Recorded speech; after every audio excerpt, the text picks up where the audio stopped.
Questo video nasce da una mia esigenza di discussione. Sostanzialmente mi è accaduto un evento particolare, ci ho un po' pensato ma non sono tanto convinto e quindi vorrei parlarne. Allora, che cosa mi è successo? Allora, quello che vedete a schermo è la foto di mia nonna che mi sta stringendo il dito. Ora, questa foto è particolare perché quando scattai la foto, anzi quando mi feci scattare la foto, mia nonna soffriva di Alzheimer. Stava seduta tutto il giorno, non mangiava, non parlava, chiaramente non riconosceva nessuno. Cioè, stava tutto il tempo a guardare nel vuoto.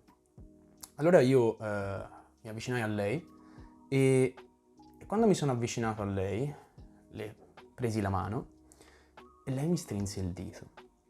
Ma non fu una stretta tipo così, cioè che mi appoggiò le dita. Cioè lo strinse forte. Ora, non eccessivamente, però abbastanza.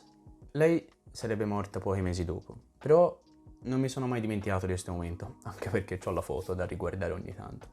E quella stretta fu particolare per me, perché l'ho detto, cioè non fu una cosa così a caso, tipo una specie di, non lo so, riflesso.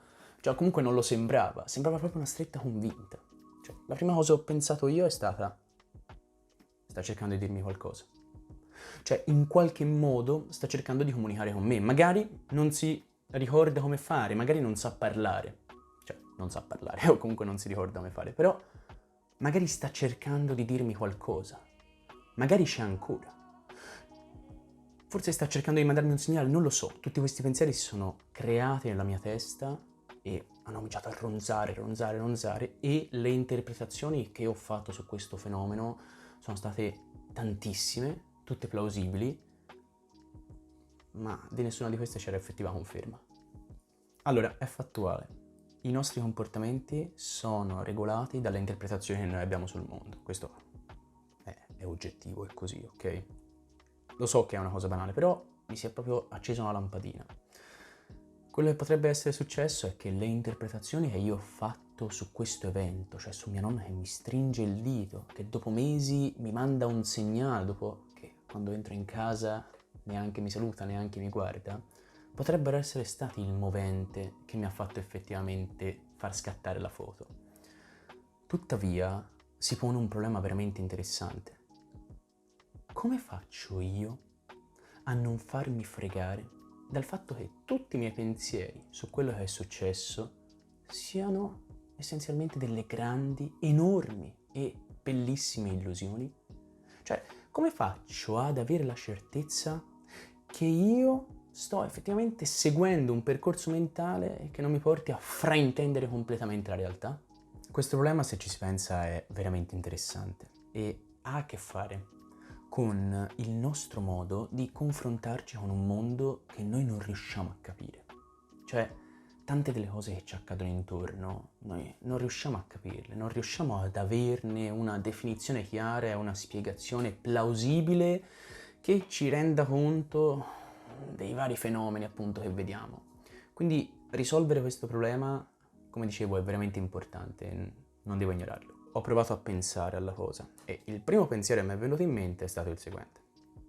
Ci deve essere una spiegazione più fredda e più razionale all'evento. Cioè, qual è la probabilità che la nonna si sia comportata in un modo così pittoresco, così romantico, con lei che ti stringe il dito e ti fa non mi lasciare?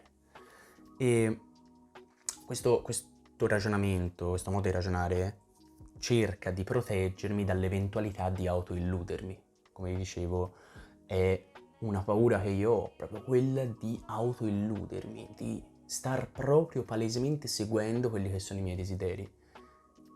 Il punto è che non è così facile, ho scoperto di avere un po' paura di questa cosa, cioè se io la trovassi davvero, una spiegazione fisico-chimica, biologica, che mi illustri perfettamente il comportamento di mia nonna, un po' rovinerebbe la festa, lo devo ammettere. Questo è un punto importante, cioè il punto di passaggio in cui io vado a cercare una spiegazione più razionale, secondo me è veramente interessante. E secondo me è a questo livello che si fermano tante persone.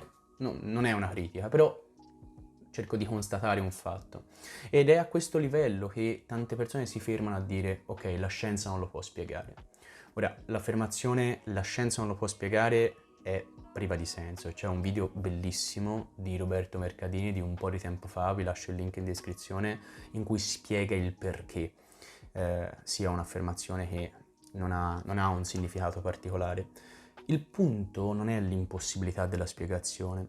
Il punto, secondo me, è che io credo un po' di volere che le mie storie restino così, vere, perché riflettono i miei desideri, riflettono come vorrei che il mondo fosse. E il mondo che vorrei, nel mondo che vorrei, mia nonna mi ha stretto il dito perché provava a comunicare con me, perché non era del tutto andata. Noi siamo alla ricerca di quel qualcosa che sia indefinibile, inspiegabile, cioè quel qualcosa in cui le spiegazioni matematiche non vengono a rovinare la festa, cioè quel luogo dove noi possiamo stare, dove c'è l'inspiegabile e dove nessuno viene ad infrangere i nostri desideri e le spiegazioni che scaturiscono da queste. Nonostante tutto questo, però, questa sensazione di starmi autoilludendo non mi ha lasciato. Questo bisogno di cercare una spiegazione più coerente non mi ha abbandonato. E quindi ci ho provato. Ho fatto qualche ricerca, molto superficiale, lo ammetto, però fra le cose più interessanti che ho trovato c'è questo discorso della riemersione del riflesso di prensione palmare. Ora, che cos'è questo riflesso?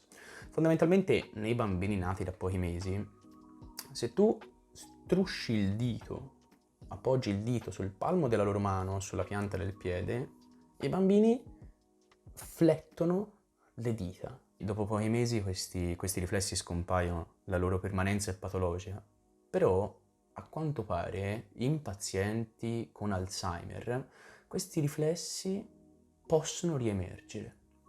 In sostanza è come se fossero seppelliti, inibiti e appunto riemergessero da chissà quale profondità. Ora, questa spiegazione non è perfettamente coerente con il fenomeno che ho vissuto, perché come dicevo appunto la parese è stata stretta, decisa, cioè abbastanza stretta, ok? Quanto può farla un'anziana con demenza. Però, che certezze ho io che sia esattamente questo il fenomeno? Analogamente, non ho neanche certezze che magari in pazienti con Alzheimer, in pazienti in cui c'è stata una riemersione, magari il fenomeno si manifesta così, cioè con una presa decisa piuttosto che l'appoggiare delle dita. Il punto a cui voglio arrivare è che ho fatto una ricerca superficiale con i miei strumenti, quindi pochi, e mi sono trovato di fronte ad un fenomeno che è come pensavo, cioè particolarmente complesso, e che è come la maggior parte delle cose che accadono nella nostra vita. Cioè, in sostanza mi trovo ancora con uno spazio all'interpretazione. E sono di nuovo fermo. A questo punto io sono ufficialmente, ovviamente, come dicevo, con i miei strumenti, di fronte a qualcosa che non capisco. E il mio passaggio logico successivo è stato pensare, ok, quando si è davanti a qualcosa che non si comprende, semplicemente bisogna sospendere il giudizio. Cioè, non dobbiamo pronunciarsi su quel fenomeno. Però io credo che questa obiezione, che ho sentito anche varie volte, non c'entri il punto della questione. Qua non stiamo discutendo della realtà o della non realtà di un fenomeno. Cioè, io non sto cercando la verità. Cioè, sarebbe bello, però non mi spingo così oltre. Non sto cercando quella verità da andare a discutere con degli scienziati o da pubblicare su un articolo. No. Qui stiamo parlando di come comportarsi di fronte ad un fenomeno che noi non riusciamo a comprendere, ma dalla cui interpretazione dipendono un sacco di cose della nostra vita. Facciamo un esempio. Prendiamo un ateo, tipo me. Il credere che non esista alcuna divinità è una narrazione sul mondo. Nessuno sa se è vera, però questa narrazione ha un'influenza tangibile sulla mia vita. Cioè, io vivo con la convinzione che le persone che conosco un giorno moriranno e io non le rivedrò mai più. Cioè, le ho solo viste passare. Mia nonna, l'ho solo vista passare. Non la rivedrò. È morta. E come dicevo, tutte queste cose, tutte queste convinzioni che scaturiscono dalla narrazione nucleare hanno delle conseguenze sui miei pensieri, sui miei sentimenti, sui miei comportamenti.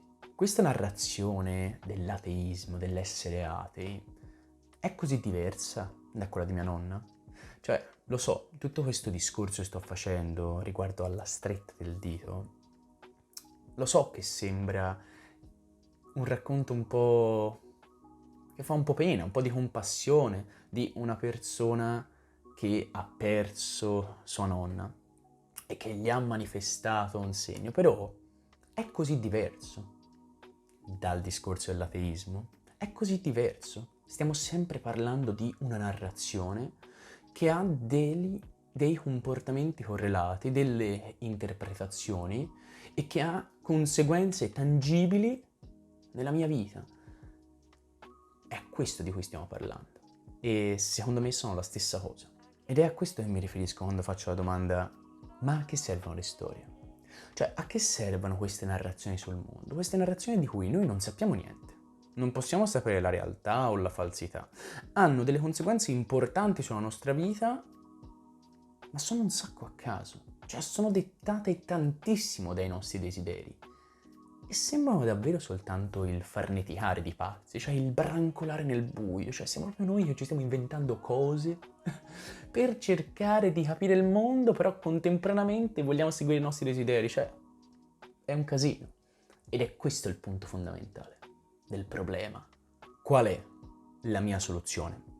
Temporanea, cioè sul momento. In realtà non è proprio una soluzione, se no, cioè non ne sono così sicuro, se no non avrei fatto questo video e non l'avrei iniziato nel modo in cui l'ho iniziato, cioè dicendo che ho bisogno di discuterne. La mia soluzione è questa. Io cerco di fare un compromesso con l'ambiguità del mondo. Cerco di far sì che le mie interpretazioni non mi portino ad avere comportamenti dannosi, pericolosi o deleteri per la mia persona o per chi mi sta intorno.